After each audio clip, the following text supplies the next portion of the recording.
The Soldier and the Poppies. Leo walked along the lane, kicking at the gravel.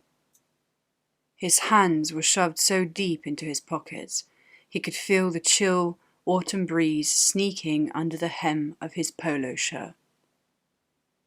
He scowled at his shoes and replayed the argument in his mind, which just made him angrier. "It's not fair," he thought again. He hadn't noticed how far he had walked, and was now rounding the bend on the inside of the curve, the blind side. He was so lost in his grump that he didn't hear the car speeding down the lane towards him. It rounded the bend in front of him, and for a split second he saw the eyes of the horrified driver. Something hit him then, but it wasn't the car. The unseen thing collided with his hip, knocking him sideways into the hedgerow. The car slowed down long enough for the driver to watch him clamber back out onto the lane and then disappear round the next bend. Leo stood up and brushed himself down. There were scratches on his face and dirt smudges on his trousers, but he wasn't dead. He looked around. Something had hit him. Where was it? What was it? His eyes landed on the high stone wall that came after the hedgerow, where a shadow fell on the pale stones. It looked like a soldier, an old-fashioned one, wearing a tin hat and holding a rifle by his side. But that wasn't possible. Apart from Leo, there was nobody in the lane to cast a shadow.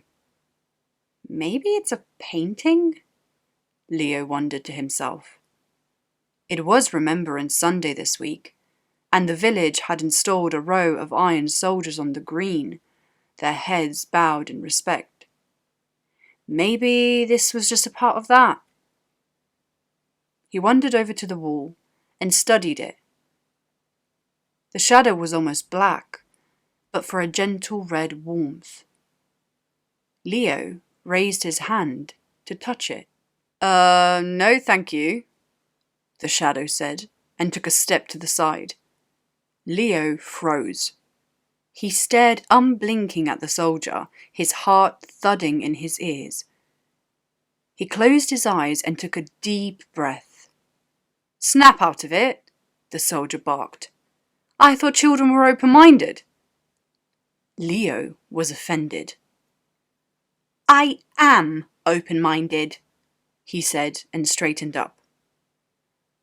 "Are you a ghost?" "Sort of," the soldier replied.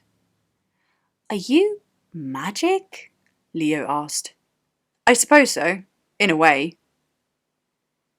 "Why are you here?" The soldier took a deep breath. "Because of you," he said at last.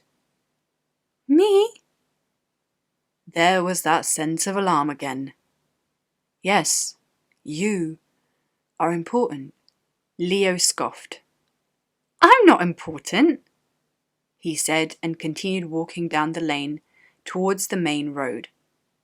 The soldier fell in step with Leo's shadow. "Everyone is important," he said with great authority. "We all have a part to play in this world." Leo said nothing. "Where are we going?" the soldier asked after a while. "We?" Leo raised an eyebrow. "I'm going to walk up to the top field and back down through the edge of the woods." "Is that wise?" the soldier asked. Leo shrugged.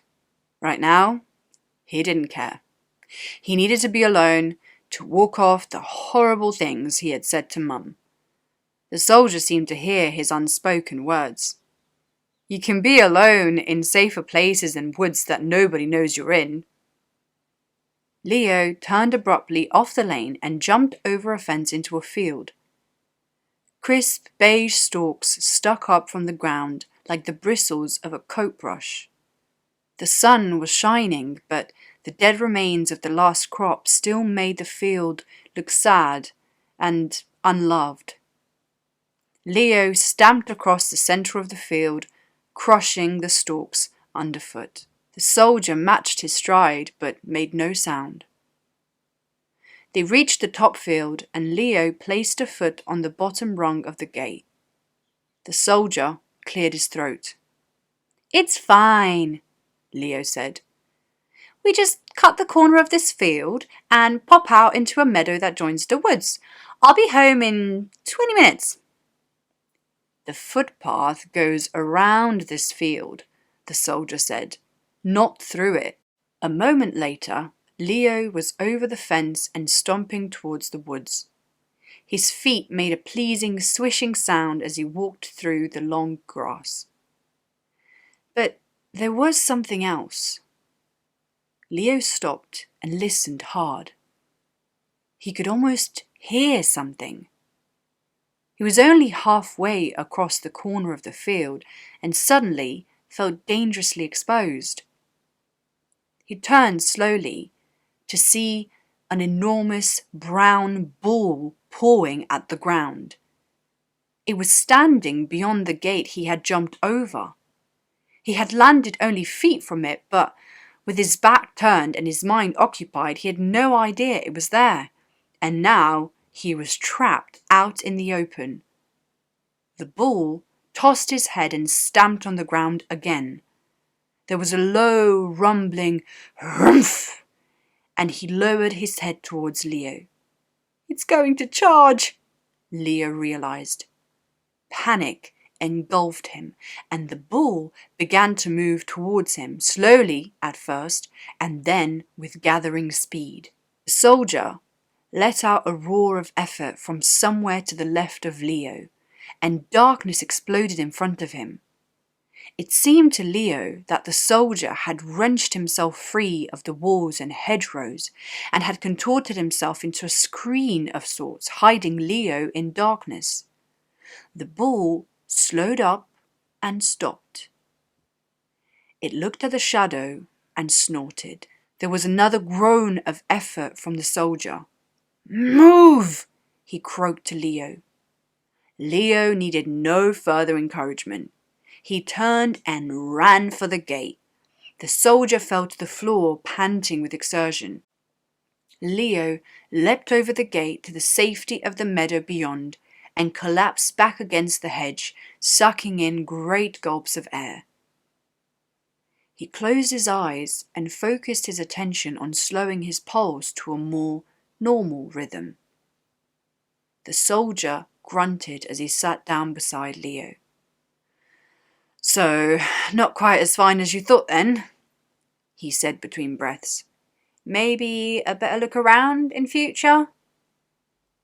Leo laughed nervously. "Not sure I'll be getting much of a future at this rate," he muttered, angry with his recklessness. "That's the best thing about the future," the soldier said matter-of-factly. "It can be changed. If you don't like the way your future is shaping up, make changes in your present to fix it." Leo turned his head and opened his eyes to stare at the now three-dimensional shadow soldier sitting beside him. He was almost glowing, such was his belief in the power of change.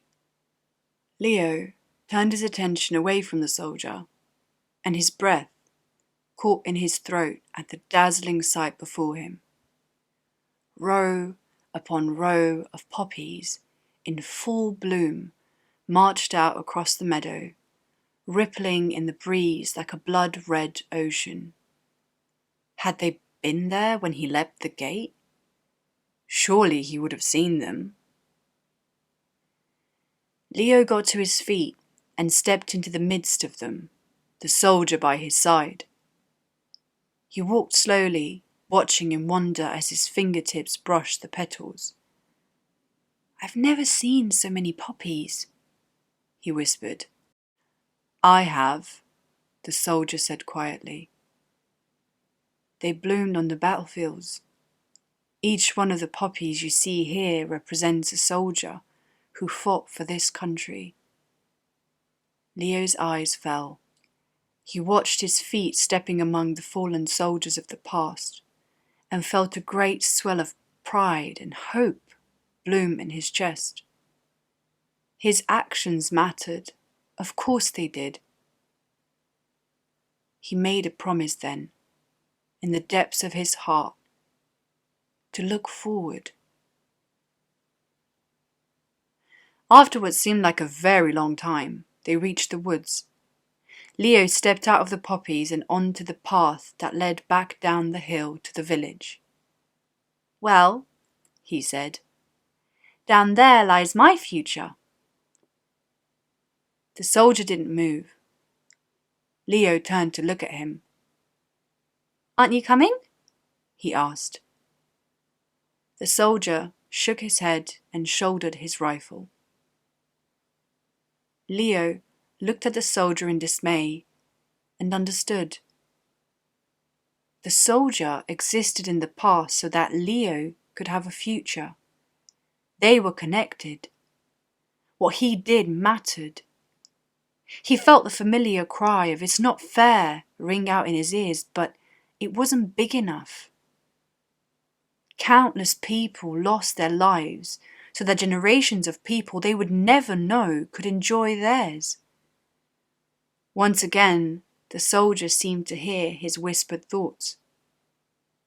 If everyone had been treated fairly, there may not have been a war in the first place. Leo thought of his own life and the opportunities he had every day to treat people fairly. He knew the future he would strive for. "I said you were important, didn't I?" The soldier removed his helmet and tucked it under his arm, then saluted to Leo. Leo snapped to attention and returned the salute. "Thank you," he said quietly. A breeze whipped across Leo's face and burst through the soldier's shadow, scattering it like poppy seeds in the wind. The end.